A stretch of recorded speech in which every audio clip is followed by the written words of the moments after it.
Gugusan Jengke merupakan gugusan felda terbesar di Malaysia yang terletak di negeri Pahang.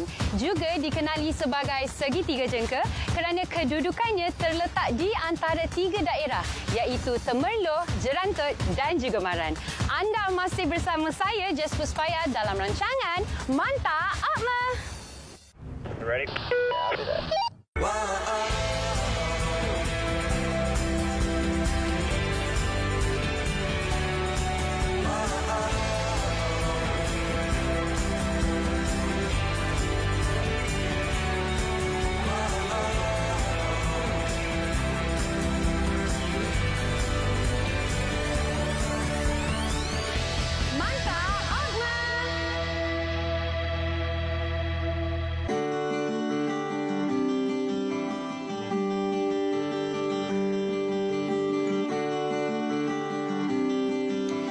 Jadi Jess sekarang bersama dengan Tok Pat. Tok, boleh tak cerita sikit tentang rumah ni?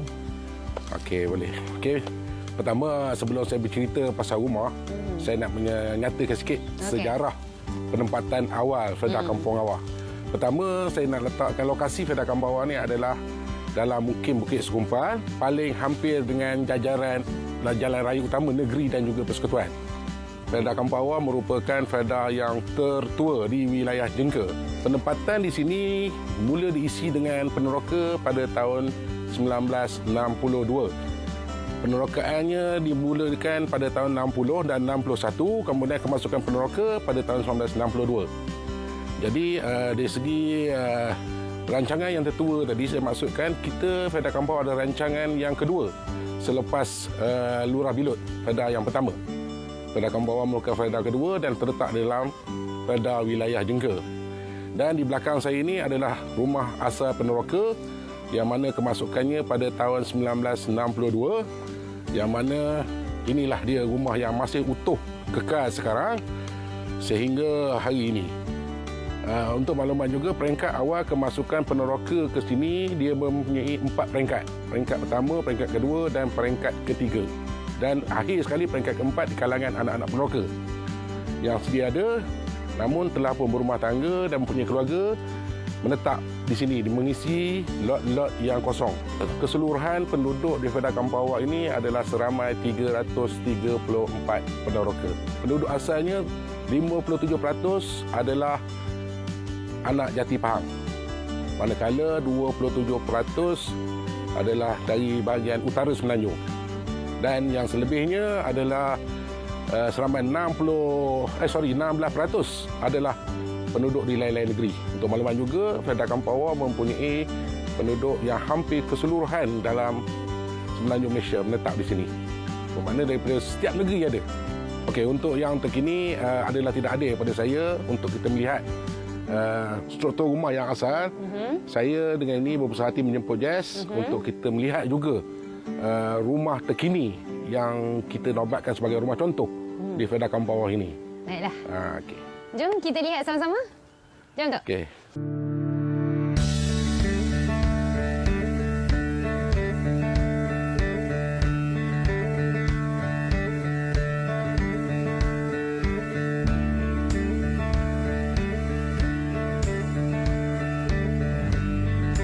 Untuk makluman Jazz juga, ni adalah rumah bagi peneroka peringkat 2.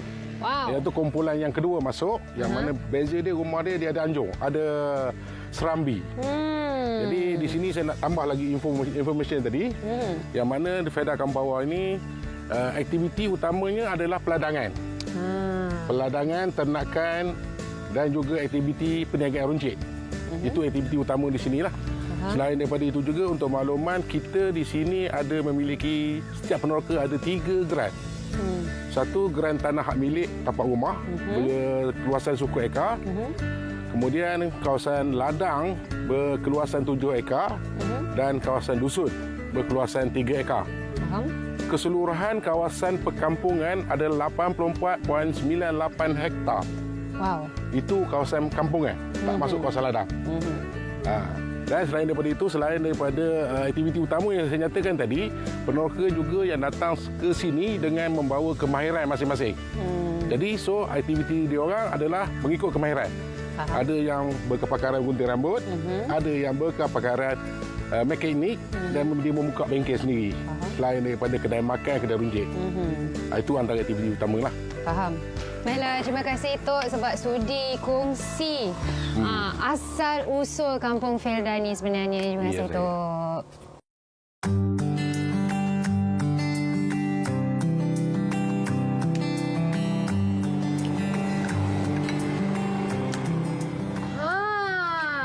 Adik Nurul Syafiqah. Yep. Buat apa ni? Buat bahulu menggunakan sabun. Bukan biasa-biasa ya.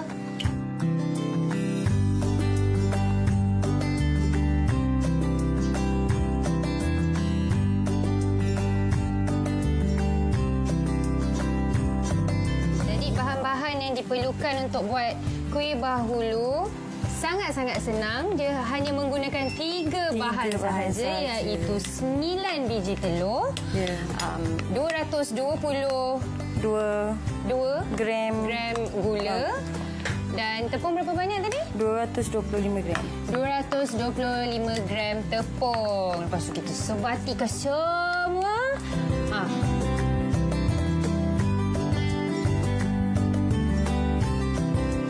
Kita letak acuan tu kat dalam mesin, lepas tu kita tutup je kan. Mesti anda semua di luar sana tak pernah tengok cara-cara original ataupun cara asli macam mana kita buat kuih bahulu.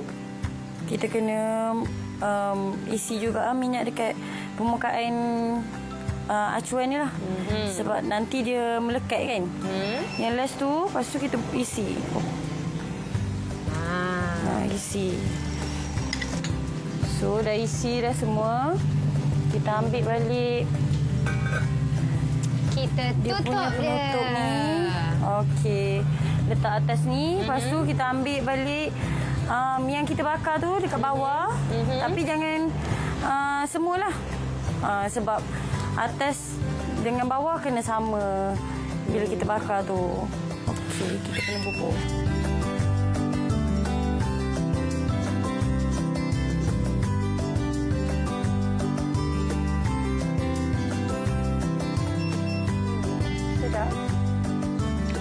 Sedap sangat-sangat. Terima kasih kat Nurul Syafiqah sebab sudi berkongsi ilmu dengan kita semua. Cara nak buat kuih bahulu version kampung dengan menggunakan sabun. Dengan menggunakan sabun kelapa ya. Ya, terima kasih. Sama-sama. Mantap, Ahmad.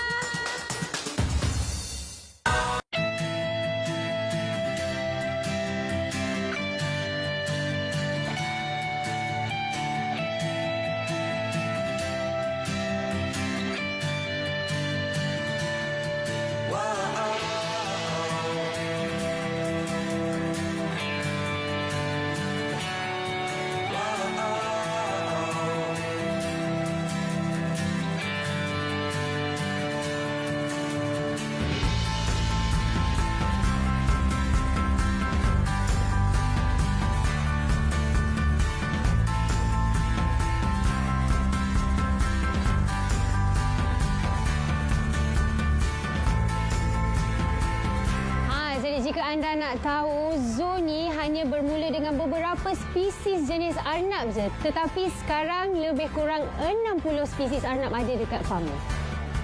Zoo mini ini menggunakan konsep pameran secara terbuka untuk keselesaan haiwan, juga para pengunjung dengan hiasan yang bersesuaian dengan persekitaran asalnya. Tujuan utama zoo mini ini adalah untuk memperkenalkan fauna yang ada di Malaysia. Kerjasama yang dilakukan dengan pihak IPT, pendidikan boleh menjadi salah satu objektif utama dalam penubuhan zoo mini.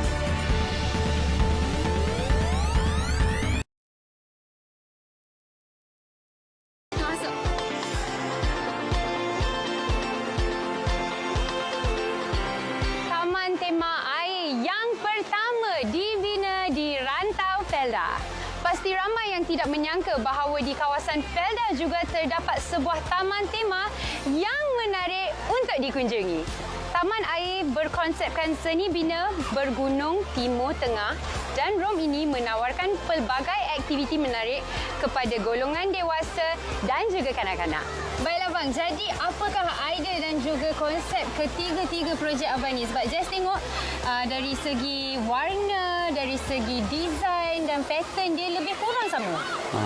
Saya sebenarnya meminati desain ataupun reka bentuk purba di Iran, Parsi, Mughal, India Utara, India Muslim, India Utara dulu. Lepas tu saya cuba buat binaan ni, cuba ambil gambar-gambar lama, tengok dalam internet, cuba bina mengikut desain-desain Parsi dengan Mughal. Jadi ini memang tempat untuk keluarga datang, untuk eratkan silaturahim.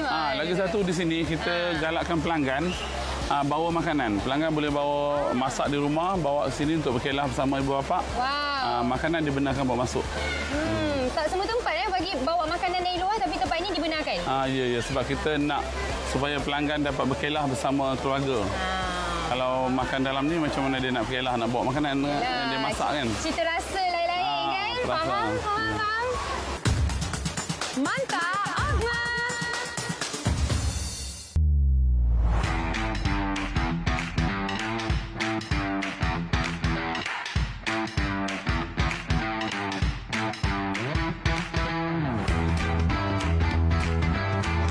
Songkok merupakan sejenis topi tradisional bagi orang Melayu yang dihasilkan daripada kain kapas, flanel atau baldu.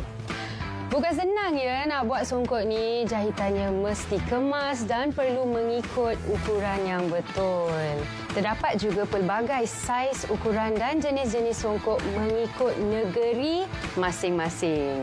Tetapi pernahkah anda terfikir apakah sejarah ataupun asal-usul songkok ni? Mesti tak pernah tahu kan?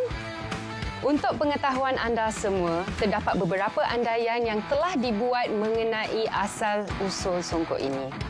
Ada yang berpendapat bahawa songkok itu berasal dari India dan juga Pakistan. Betul ke India dan Pakistan? Pada mulanya, songkok dikatakan berasal daripada reka bentuk topi tarbush yang dipakai oleh masyarakat di Ottoman, Turki. Reka bentuk ini kemudiannya berkembang menjadi songkok di kalangan masyarakat Melayu. Tapi kan, tak kisahlah siapa pun yang pakai, janji bila hari nikah tu, songkok penting. Betul tak? Tak ada songkok, tak boleh nikah.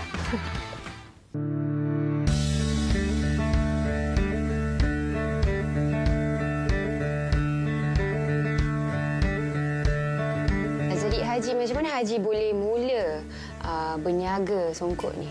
Yalah, mula pada saya betul ini warisan ayah di Kuala Lumpur dulu. Di situ mula saya buat kerja dengan ayah. Tahun 60-an. Wow, 60-an. Jadi dari segi kain dia dan juga material dia pula, bila Jess tengok dia sangat berkualiti, dia bukan macam songkok biasa-biasa. Macam mana pula tu? Dia jenis dia, banyak jenis dia. Okey. Yang branded sekali yang dari UK. Yang selalu pakai siapa? Ni tuanku, Valuntui. Itu yang branded UK. Ini biasa kelas 2. Itu kelas pertama. Tapi itu tempat khas saja. Jadi di Jepun sama Korea. Faham. Jadi dari segi saiz dia pula, Haji buat saiz berapa ke saiz berapa? Saiz dia dari 21 sampai 23. Kadang-kadang ada saiz 25 pun ada. Yang kanak-kanak dari 19 sampai 23-24. Itu untuk kanak-kanak. Jadi macam mana mulanya perniagaan ni? Maksud Jess dari segi macam mana Haji boleh dapat inspirasi untuk buat setiap songkok mengikut bentuk dia dan juga kain material dia? Bentuk dia saya ingat pengalaman saya lah. Dulu masa kerja dengan ayah dulu. Itu yang boleh dapat ilham tu. Kita kalau tak ada asas dia memang susah. Ada asas itu dah. Yalah, sebab tengok makcik buat kat belakang pun memang susah sebenarnya. Susah. Tengok senang. Tengok macam laju kan, macam senang, tapi sebenarnya memang tak senang sebab memang tak senang. Sebab berlapis-lapis kat dalam ni dengan cardboardnya. Nampak tak betapa susahnya makcik buat dekat belakang sebenarnya. Nampak macam senang kan cik Memang. Faham. Bukan senang ya nak buat songkot. Bukan senang ni senang. Bukan senang. Betul. Betul. Baiklah, jom kita tengok bentuk-bentuk songkot yang sedia ada.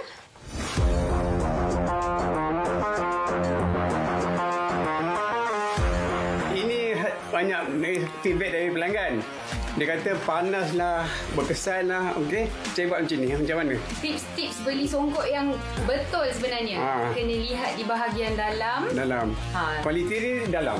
Okey, kualiti dia di dalam. Okey. Yang ni dia kata tak panas. Apa, ringan. Yang ni dia kata panas. Berkesan kepala bila panas. Dia berat sikit. Itu dia nak. Yang ni, lubang ni untuk aircon sikit lah. Aircon? Aircon. Kita ada penghawa dingin di dalam songkot ya? Jadi bila pakai tu dia terasa bahang panas. Itu cara dia. Kemudian tu ada yang banyak kan 4, 5 dia nak. Atas pelanggan. Atas kepala orang bukan boleh nampak, betul tak? Betul, tapi tu apa tu dia tak panas. Dia tak panas lah. Panas. Kalau ada. Ni kan. Dan ini dia anugerah haji ya sebenarnya. Tada!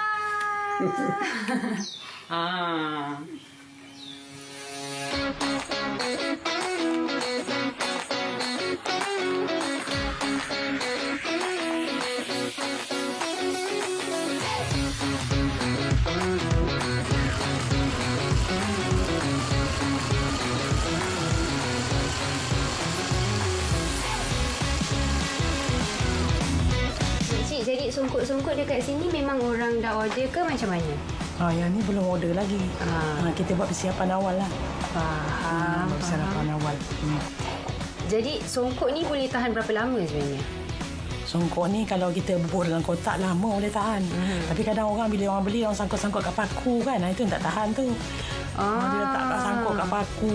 Tak tahan lama. Kalau kita beli, masukkan kotak dia balik, simpan elok, tahan lama. Jadi kadang-kadang bila lepas peluh tu, dia kena keringkan dulu, betul? Kita letak dalam kotak tu tak apa dah. Terus masukkan dalam kotak? Tak apalah. Tak apa.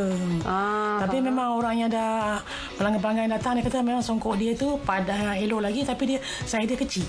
Menjadi kecil. Tak tahu kenapa. Mungkin dia kecut kot. Dia kecut dia kecut. Saya tu kan dia pakai mula-mula dia beli padan dah. Tapi lama-lama dia kata songkok elok lagi tapi dah kecil dia kata. Dia kecut songkok tu. Adakah kepala dia membesar? Faham. Jadi benda ni memang selalu orang bagi tahu. Selalu berlaku macam itu. Songkok dia akan kecil. Lepas berapa lama tu? Macam dalam setahun jugalah. Setahun lah. Tapi kalau macam kanak-kanak dia memang songkok dia memang setahun. Kalau budak sekolah agama kan setahun 3 kali beli. Yang dekat sini lah. Budak-budak lah kan. Tak kerti jaga. Faham. Jadi tips dia adalah untuk memasukkan songkok semula ke dalam kotak. Setelah digunakan. Setelah digunakan. Untuk simpan dia. Untuk jangka masa yang lebih panjang. Supaya dia tak mengecil kan. Nanti kan kena beli songkok baru pula. Faham.